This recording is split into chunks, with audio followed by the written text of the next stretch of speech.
lleva como título Una advertencia amante de parte de Dios. Ya hemos estudiado el mensaje del primer ángel, del segundo ángel, así que entramos ya en el mensaje del tercer ángel. Cuando hablamos de los mensajes de los tres ángeles, la mayoría de las personas se enfoca mayormente en que tenemos que dar el mensaje del tercer ángel de Apocalipsis. Y usted oye diferentes personas hablando más sobre el mensaje del tercer ángel. ¿Por qué muchas personas se quedan solo en el mensaje del tercer ángel y no hacen el mismo énfasis en los primeros dos mensajes de los ángeles? El mensaje completo que el Señor nos ha llamado a dar como el Evangelio eterno no es un solo. El mensaje completo son los tres mensajes. El mensaje del primer ángel, del segundo ángel, que ya hemos estudiado hasta ahora, son parte fundamental e integral del mensaje que tenemos que proclamarle al mundo, porque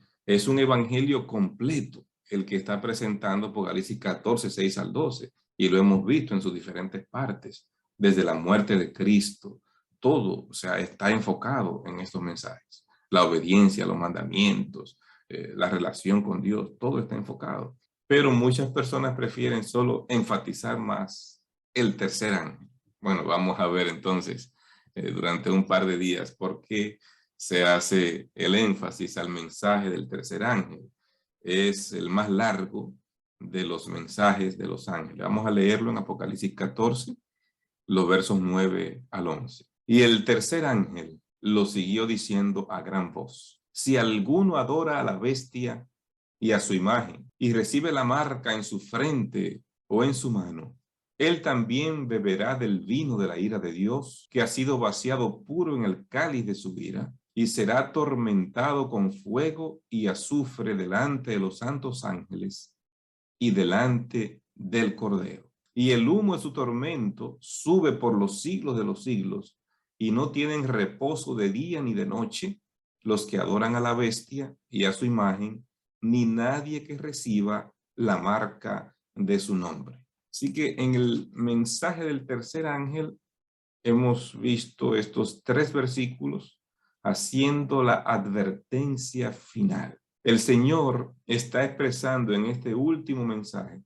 una parte de lo que viene diciendo a través de los tres mensajes. Vamos a repasar qué es lo que Dios ha estado diciendo en estos tres mensajes. En el mensaje del primer ángel se hace un llamado para que regresen a Él, para que la gente pueda de una manera marcada escuchar el evangelio completo y puedan entender que ha llegado el tiempo en que deben volver a reconciliarse con Dios, porque hay un juicio que viene y deben adorar al verdadero Dios. Número 2, al alertarlos sobre el evangelio falso de Babilonia en el mensaje del segundo ángel. O sea, Dios está expresando preocupación mediante los seres humanos y está haciendo un llamado también para que no sigan un evangelio falso que está ilustrado bajo la sombrilla de lo que se conoce como Babilonia en Apocalipsis. Y en tercer lugar, está advirtiendo a la humanidad sobre la suerte de los que se identifican con el dragón. ¿Qué es lo que va a pasar con aquellos que reciben la marca del dragón? Son los tres aspectos que el Señor está enmarcándole a la humanidad. Después de estudiar los primeros dos, vamos a concentrarnos entonces ahora en el tercer mensaje. Tenemos que elegir, eso es parte clave de lo que nos está diciendo este tercer mensaje. Hay que hacer una elección. El lenguaje y las imágenes usadas en el mensaje del tercer ángel parecen incompatibles con el evangelio cristiano. Solo una lectura del mensaje desde la perspectiva del amor sacrificial del Cordero puede revelar la intención del mensaje. De hecho, hay muchas personas que no se identifican mucho con lo que dice este mensaje, pero eso es parte del evangelio. A algunas personas les resulta cuesta arriba, pero es parte del evangelio lo que está diciendo este mensaje. Como que es más fácil decir, tú eres lo que Dios más ama, Él te apapacha, Él te cuida, tú eres lo más especial de Dios. Esa parte del evangelio nos gusta contarla, decirla, comunicarla. Pero el evangelio que Jesús presentó no solo presentó esa parte, está presentando todo. Porque cuando usted lee Mateo 25, Jesús dice en el juicio de las naciones que cuando Él venga, las ovejas van a estar a la derecha y los cabritos a la izquierda. Y le va a decir a las ovejas, venid, bendito de mi Padre. Pero a los cabritos le va a decir, apartaos de mí, malditos al fuego eterno. Está claro. Pero nosotros preferimos quedarnos con la partecita de que de tal manera amó Dios al mundo, y eso es bonito y suena bien, pero no es solo eso el Evangelio. El Evangelio completo es también un llamado, una advertencia a lo que vienes y rechazas. Y Jesús lo dejó muy claro. Entonces, cuando leemos Apocalipsis, capítulo 14, versos 6 al 12, es el mismo lenguaje. Nos preocupa un poco esa terminología de advertencia, pero es parte del Evangelio. Si yo leo el mensaje de los tres ángeles solo en el tercero, descontextualizo el mensaje de los tres ángeles. Yo tengo que ver ese tercer mensaje en armonía con el primer y segundo mensaje que hemos estudiado a través de estos días. Y hemos visto que se manifiesta el amor de Dios y que es ese amor que te está llamando a que adores al Creador, a que adores al que ha sido inmolado. Es un mensaje de amor y así lo hemos enfocado durante la semana. Hay una parte también de ese mensaje que es una advertencia y Dios tiene que ser claro en esa advertencia. El mensaje del tercer ángel se enfoca en una de las preguntas más importantes que enfrentan los seres humanos. ¿A quién debemos en último término nuestra lealtad?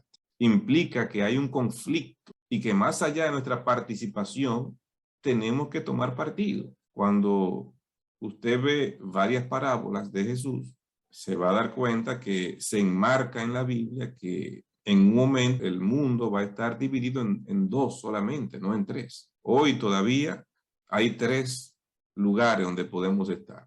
Habiendo decidido en favor de Cristo, un pequeño grupo que ha rechazado a Cristo hoy en el mundo abiertamente, no tienen nada que ver con Biblia ni el Evangelio, pero un pequeñito grupo, y la inmensa mayoría de la humanidad todavía no ha tomado ninguna decisión, está en el valle de la decisión. Entonces, la Biblia señala en la parábola del juicio de las naciones que habrá solo dos grupos, uno a la derecha y otro a la izquierda, las ovejas y los cabritos. Cuando usted busca la parábola de el trigo y la cizaña, habla de dos grupos, o eres trigo o eres cizaña. Cuando el pescador echa la red y viene todo tipo de peces, los peces buenos lo toma en canasta y los malos lo vuelve a tirar al mar. Entonces, hay varias más que pudiésemos citar. O sea, la Biblia enfoca que un momento vamos a tener o los que tienen el sello de Dios o los que tienen la marca de la bestia. Solo dos grupos. Hay que tener una decisión y el mundo se está preparando para esa decisión y nosotros tenemos que ir definiendo nuestra lealtad. Si eres fiel en lo poco, también en lo mucho eres fiel. Si tú comienzas a ser leal y fiel en lo poco, entonces cuando llegue el momento preciso de ser fiel, donde tu vida está en juego, ya eres fiel. Tienes el hábito de ser fiel. Has sido fiel en las cosas pequeñas. Cuando lleguen las grandes, podrás ser fiel. Y eso es lo que el Señor nos está enmarcando. Ese aspecto de la lealtad que va a ser en el momento más duro de la historia, de la existencia de la humanidad. Ser reacios a escoger es elegir del lado equivocado. Hay solo dos opciones, o el cordero o el querubín caído. En este conflicto no existe la lealtad a uno mismo. Yo soy fiel a mis pensamientos, no. Si tú no eliges por el cordero, está del otro lado. No hay término medio. Eso es lo que está enfocando el libro de Apocalipsis. Se enmarca en este tercer mensaje de recibir la marca de su nombre. Así lo dice textualmente el texto. Recibir la marca de su nombre. El concepto de lealtad que se encuentra aquí es profundo, porque nuestro carácter revela la identidad del objeto de nuestra lealtad. Es lo que indica el lenguaje de llevar el nombre y la marca de la bestia. La lealtad al querubín caído deja una marca visible en nuestra vida. Cuando usted ve que la Biblia habla acerca de carácter, está hablando de lo que sucede en lo más profundo y lo más interno de nuestro ser, en nuestra mente, en nuestro cerebro, lo que se forja a través de los pensamientos, de los sentimientos y de las acciones que vamos realizando cada día. Se va formando en nuestro ser ese carácter. Una parte es heredada, otra parte es cultivada a través del medio ambiente, de la relación con la que tengo, de la educación, de la formación. Todo esto se une para formar lo que es nuestro carácter. Pero el texto nos está diciendo aquí que la persona que reciba la marca de su nombre, y el nombre en la Biblia es un trasunto del carácter, está íntimamente relacionado con el carácter de la persona. Entonces, cuando recibes la marca de la bestia, es porque en lo más profundo de tu ser, tú estás identificando tu carácter con el de la bestia, con el que está guiando y dirigiendo a la bestia.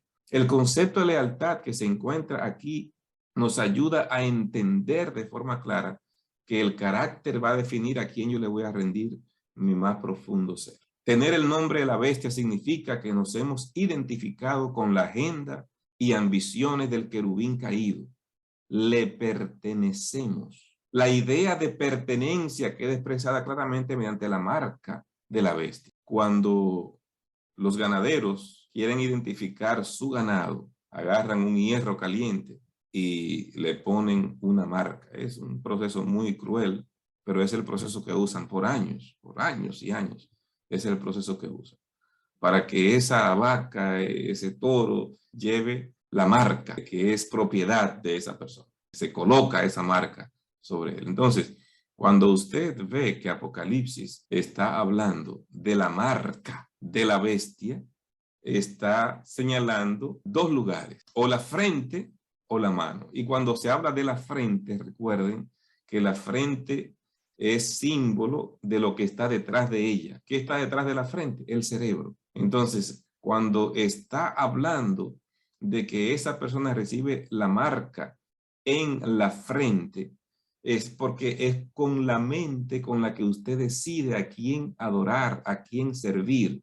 Cuando usted decidió recibir la marca de la bestia, entonces es porque usted está tomando la firme determinación de entregar su obediencia, su adoración a la bestia. Por lo tanto, usted ahora le pertenece a quien usted ha elegido pertenecer, a quien usted ha elegido que ponga su marca sobre su mente, sobre su cerebro. Entonces, lo que está haciendo el libro de Apocalipsis en el tercer mensaje es haciendo una advertencia. Si tú no tomas una decisión, si tú te dejas llevar en esta dirección y tienes y recibes esta marca, entonces hay consecuencias que van a venir. Una marca de lealtad en la mano y en la frente es sumamente visible y recuerda a los demás que esa persona pertenece al querubín caído. La marca es un símbolo de autoridad del objeto de nuestra lealtad. ¿A quién yo le sirvo? ¿A quién yo he decidido que voy a honrar? ¿A quién yo he decidido que voy a adorar? Es porque en lo más profundo de mi ser, de mi mente, yo decidí por conveniencia, porque ya estoy convencido de que es así. Bueno, hay personas que lo van a hacer por conveniencia. Por eso fíjense que está señalando el aspecto de la mano.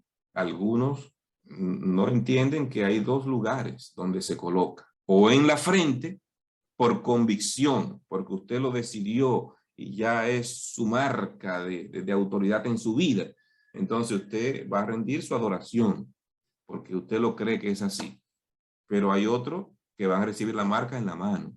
Eso indica trabajo.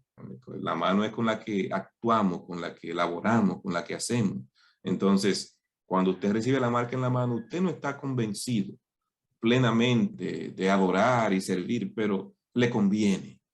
Entonces, por asunto de conveniencia laboral, usted va a aceptar la marca, porque el que no tenga la marca no podrá comprar ni vender los detalles que nos da el libro de Apocalipsis. Así que la marca es símbolo de autoridad por la razón que sea, o por la conveniencia que usted entienda que le favorece a usted, o porque usted esté plenamente convencido en lo más profundo de su mente de darle la adoración a la bestia.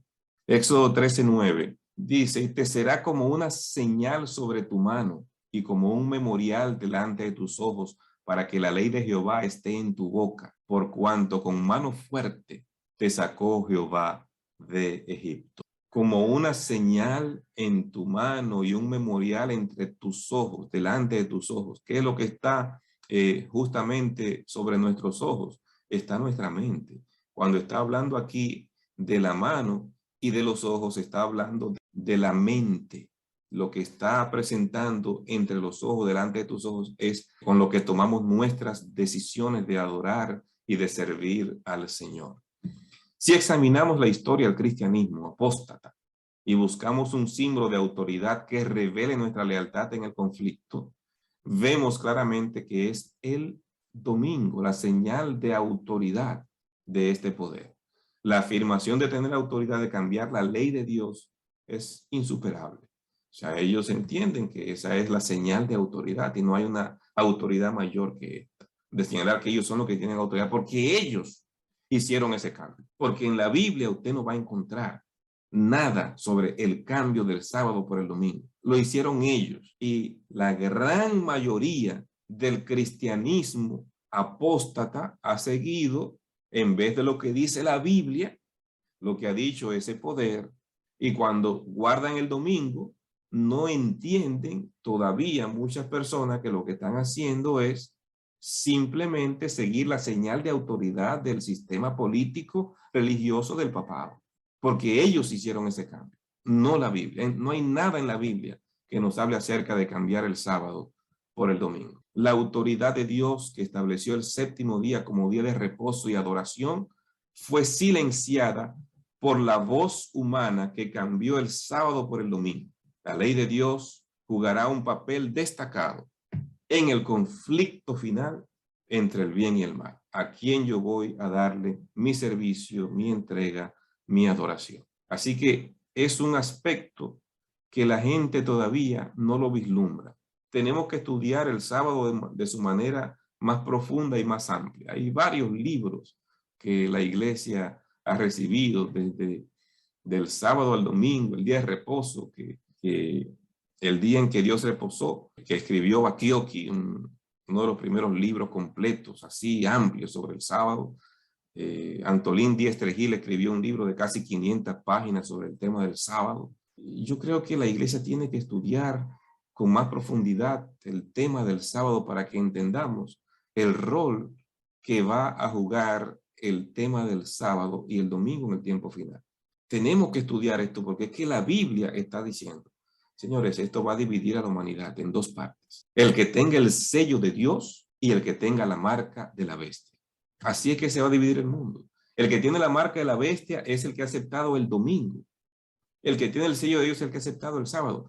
Note la conexión entre la adoración y la marca de la bestia en Apocalipsis capítulo 14, verso 9. Dice, si alguno adora a la bestia y recibe su marca, el que recibe la marca es porque adora. Son dos elementos que están inseparables. Y dado que el domingo es un día de adoración, someterse al domingo es al mismo tiempo un acto de adorar ese día, adorar en ese día y adorar a quien ha impuesto ese día. Está combinado, está intrínsecamente ligado. Se violan dos mandamientos, el primero y el cuarto. Estudiamos el primer mandamiento, que el Señor nos manda a no tener ningún otro Dios aparte de él. Y el cuarto mandamiento que nos manda a honrar el sábado porque Dios es el creador. Esos dos mandamientos violan las personas que guardan el domingo. Claro, todavía hoy el que una persona guarde el domingo no indica que tiene la marca de la bestia. La sierva de Dios ha sido muy clara en ese sentido. Se va a constituir en la marca de la bestia. Pero hoy por hoy, el que guarda el domingo, como no es obligatorio hacerlo, no necesariamente esa persona está recibiendo la marca de la bestia. Eso es importante que lo entendamos. La inspiración profética nos da esa clara orientación.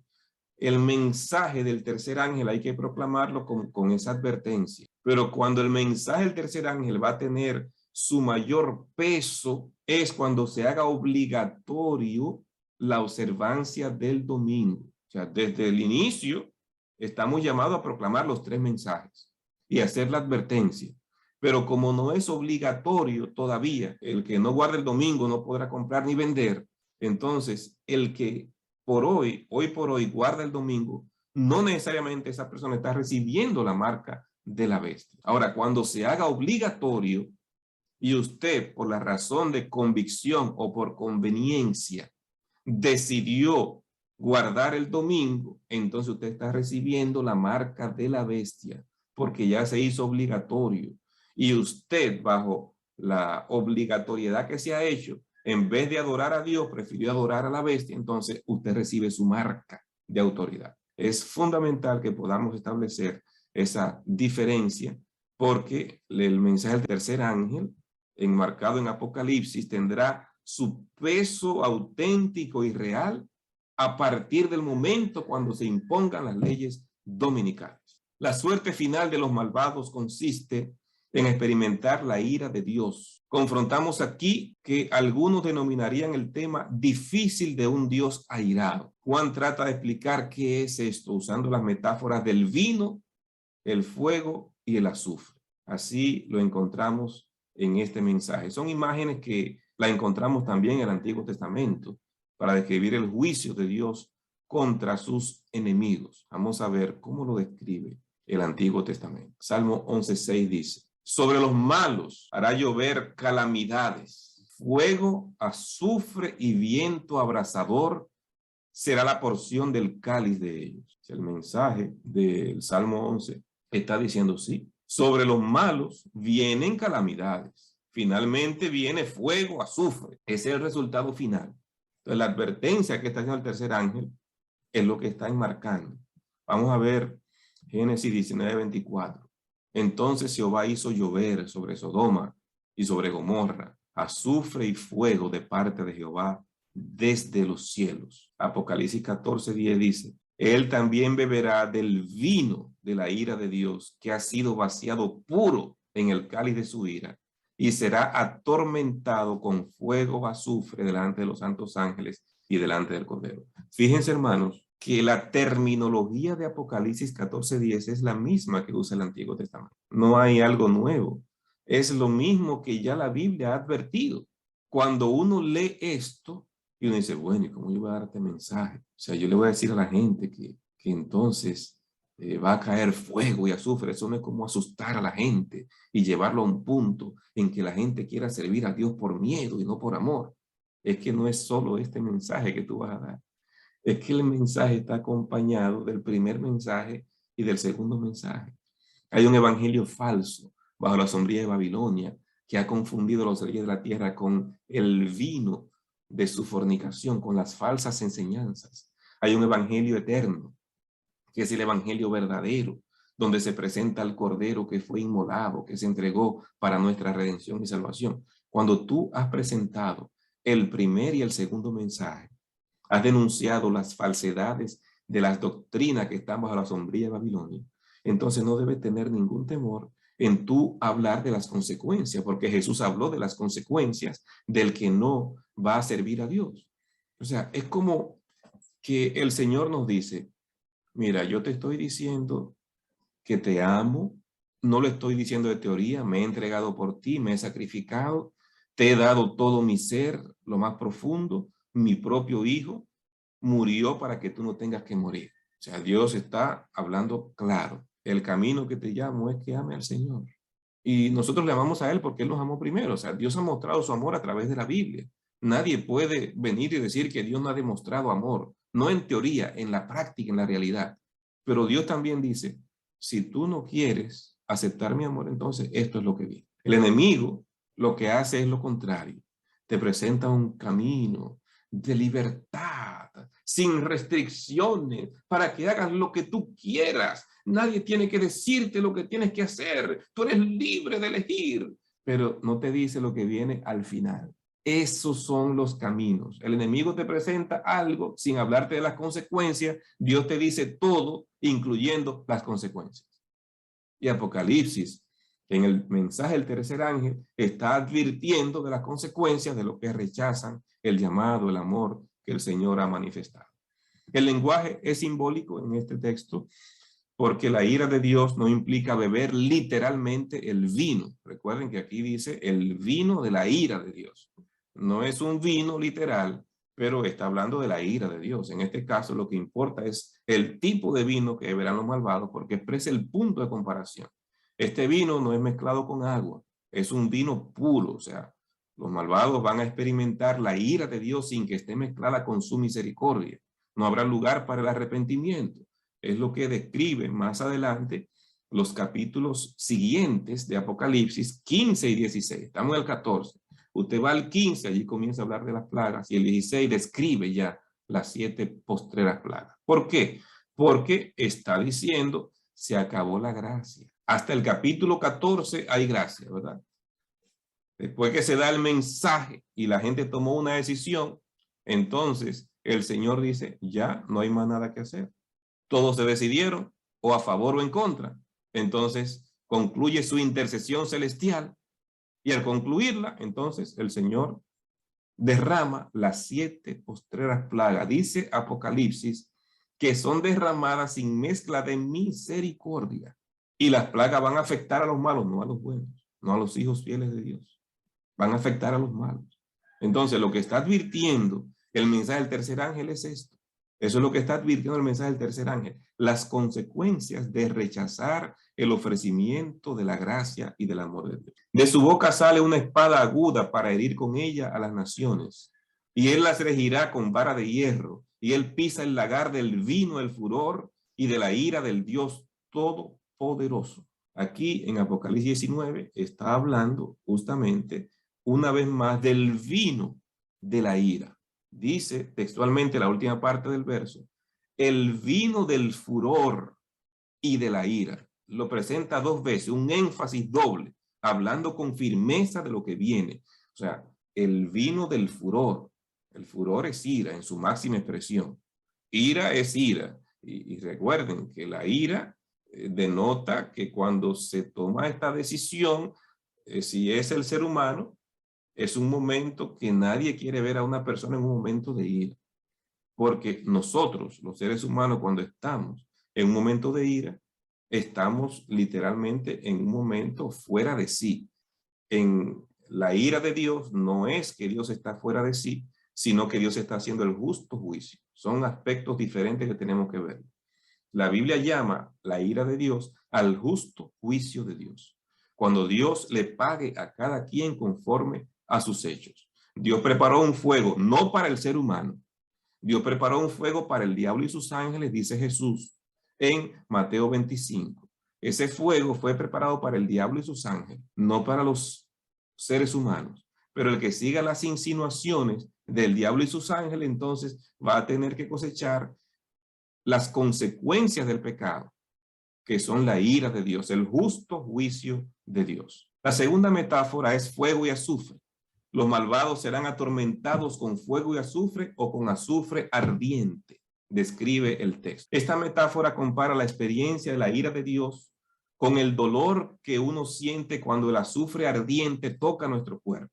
La ira de Dios es una experiencia dolorosa. El azufre, bueno, yo no sé cuántos conocen el azufre. Al principio me hacía la idea de que el azufre era algo como color oro, color cobre, así. Me hacía esa idea, ¿verdad? De que era algo parecido como a metal. Y entonces, una vez, cuando estaba de pastor en el Cacao, eso fue mi primer distrito, en Cambita, 25 kilómetros después de Cambita está el Cacao. Allí había una zona donde estaban haciendo la presa de Jigüey Aguacate. En ese tiempo estaban en construcción la presa de Jigüey Aguacate y había muchos camiones y la carretera estaba bien preparadita con una gravilla, no estaba asfaltada sino con una gravilla fina, y yo andaba en un motor en esa zona para poderme mover, y en una de esas curvas me caí, me guayé los brazos, y cuando llego a la casa todo guayado, la esposa le dijo a uno de los ancianos, mira, él se cayó, ¿qué le podemos poner? Le decía, yo tengo un remedio que lo va a curar pronto, lo va a curar rápido. Y no me dijo lo que me estaba poniendo. Dijo, no, usted va a ver, yo le voy a poner este remedio y en pocos días usted va a estar sano otra vez, va a estar eso sano. Y entonces me puso algo ahí y comenzaron a pasar los minutos. Y a medida que pasaban los minutos, eso me iba ardiendo y como que iba penetrándose en la carne, pero era algo blanco, fue algo blanco que él me puso. ¿Qué idea podía yo tener de qué era eso? Y cada vez yo sentía que eso como que penetraba más en mi cuerpo y me dolía, y el dolor se hacía como más intenso y más intenso. Y yo le dije a mi esposa, ve a buscar a Goje y dile que qué fue lo que él me puso ahí, porque yo no aguanto este dolor. Y realmente él vino y me explicó, mire, yo le puse azufre, le va a doler el primer día durante unos momentos, pero después te va a ver que va a sanar rápido. Y realmente sané rapidísimo. Y ya después, pero esa primera noche, hermano, fue terrible. Cuando ese azufre empezó a penetrar allí, yo tengo una mínima idea de lo que hace el azufre en la llaga, con lo que me pasó con esa caída del motor. Yo no me imagino plenamente lo que será cuando el Señor haga descender fuego y azufre, como está describiendo aquí la palabra inspirada. La metáfora también desarrolla el hecho de que lo que se destruye en el fuego no puede ser recuperado. Es destruido para siempre. La idea de que la ira de Dios resultará en la extinción final de los malvados se llama en la Biblia la segunda muerte. No hay nada como un lugar de tormento eterno, como quieren presentar otras religiones. La Biblia habla de un fuego eterno, porque las consecuencias de ese fuego, que es la destrucción del pecado y los pecadores y el autor del pecado, las consecuencias son eternas, no el fuego que va a quemar. Apocalipsis 29 dice, subieron sobre la anchura de la tierra, rodearon el campamento de los santos y la ciudad amada, y de Dios descendió fuego del cielo y los consumió. Tenemos que entender lo que dice el verso 9 y no quedarnos en otras expresiones que aparecen en Apocalipsis, en Mateo y en otras partes de la Biblia, que la gente la entiende como que es un fuego que no se va a apagar. La Biblia está usando un lenguaje en ambas direcciones, pero siempre con un solo sentido. El pecado va a ser destruido, va a dejar de existir. Eso es clave, eso es clave. Y la muerte segunda es la eliminación definitiva del pecado, no un lugar de tormento eterno. Es claro en la Biblia. Entonces, cuando aquí está hablando en Apocalipsis 20, después del milenio, cuando Dios va a destruir a los pecadores y al autor del pecado, habla de que va a descender fuego y los consume. ¿Qué es consumir? Es destruir hasta dejar de existir. Eso es consumir. No es estar castigando por millones y millones de años sin fin. No. Entonces, tenemos que estar claros en esa dirección. La muerte y el Hades fueron lanzados en el lago de fuego y esto se llama la muerte segunda. Eso es lo que está diciendo Apocalipsis 20. La muerte segunda es cuando Dios va a consumir el pecado, cuando Dios va a destruir el pecado, incluyendo la misma muerte. El fuego es eterno porque lo que quema es destruido para siempre, arde hasta que no queda nada. Así lo presenta Isaías y especialmente el ejemplo que vamos a ver de Judas.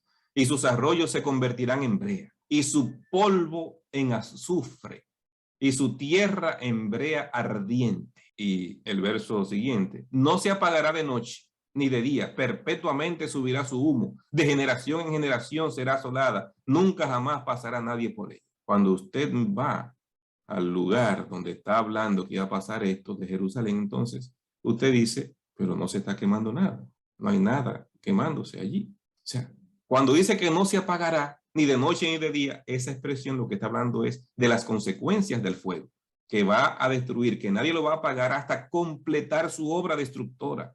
Hasta que no complete su obra destructora, nadie va a poder apagar ese fuego. ¿Cómo lo entendemos?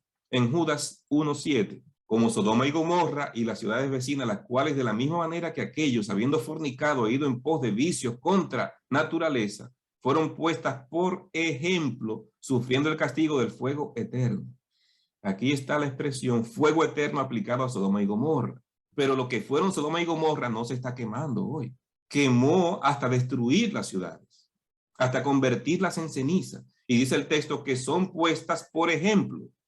Entonces, si queremos entender lo que es fuego eterno, entonces tenemos que ver lo que pasó con Sodoma y Gomorra, dice Judas, versículo 7. La dolorosa muerte final de los malvados es algo que no podemos comenzar a imaginar, porque nadie ha pasado aún por ella. La única excepción de quien vivió la muerte segunda es Cristo Jesús, quien experimentó la muerte segunda. El único que la ha podido experimentar es Cristo Jesús. Más nadie ha experimentado la muerte segunda. Y pasó por ello para poder salvarnos a nosotros. Por eso usted se da cuenta que Jesucristo tenía en Getsemaní ese sufrimiento y clama. Y su angustia mental fue tal que sudó hasta gotas de sangre cayeron de su rostro, dice la palabra de Dios. Así que, ¿por qué si Cristo sabía que iba a resucitar, Cristo está pidiendo, pase de mí esta copa? Ese sufrimiento de Cristo pedido insistentemente 3 veces en el Getsemaní es una vislumbre de lo que Cristo sabía que iba a experimentar, lo que nadie había experimentado. No es la muerte en la cruz lo que pasó solamente, no es la muerte física de Cristo. Esa muerte en la cruz, por encima de ser la muerte física de Cristo, era la muerte segunda, que es la muerte que paga el pecado. Cuando Romanos 6:23 dice la paga del pecado es muerte, no se refiere a la muerte física. De la muerte física ya Cristo había demostrado autoridad. Hizo 3 resurrecciones. Pero cuando Cristo está pidiéndole al Padre que pase la copa, es porque Él va a experimentar la muerte que es la paga del pecado. Si Cristo solo experimenta la muerte física, entonces no nos salva a nosotros. Cristo es capaz de salvarnos a nosotros, porque además de pasar la muerte física, la muerte que es la paga del pecado. En virtud de ser Dios, en virtud de ser un ser humano perfecto, que fue tentado en todo pero sin pecado, Cristo pudo resucitar de la muerte segunda. Si el pecado hubiese encontrado algo en Cristo, no resucita de la muerte que es la paga del pecado. Es claro eso en la palabra de Dios.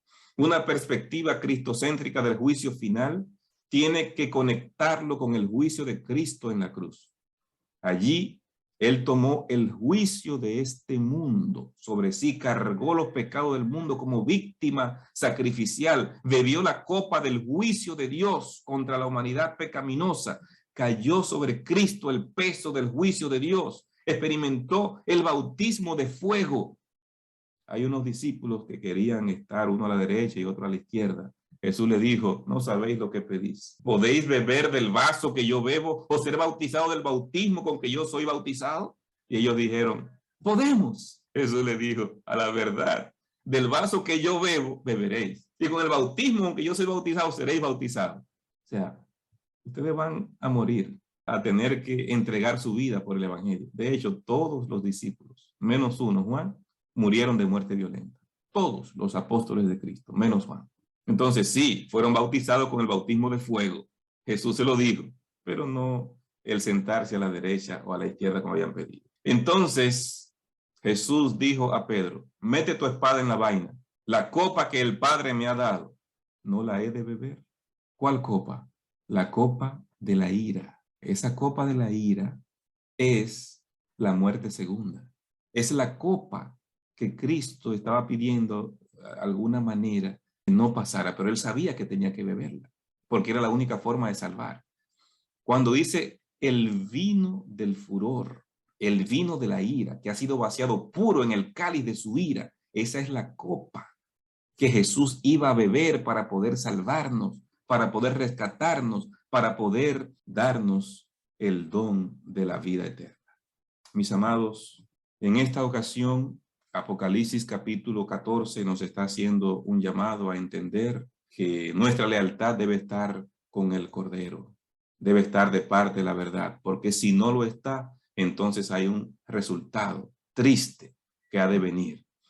Mientras estamos en este camino, la Biblia nos llama embajadores de Dios al invitar a las personas para que escojan al Cordero que nos reconcilió con Dios. Ese es el llamado final de este texto. Y quiero terminar con lo que dice 2 Corintios 5:20. Así que somos embajadores en nombre de Cristo. Como si Dios rogase por medio de nosotros, os rogamos en nombre de Cristo, reconciliaos con Dios. Es el llamado que está haciendo el mensaje del tercer ángel. Como embajadores de Cristo, nos está llamando a reconciliarnos con Dios, porque si no, entonces van a venir estas consecuencias. Que tú y yo hoy tomemos la firme determinación una vez más de que podamos ser embajadores en nombre de Cristo, llamando al mundo a reconciliarse con Dios. Que Dios te bendiga.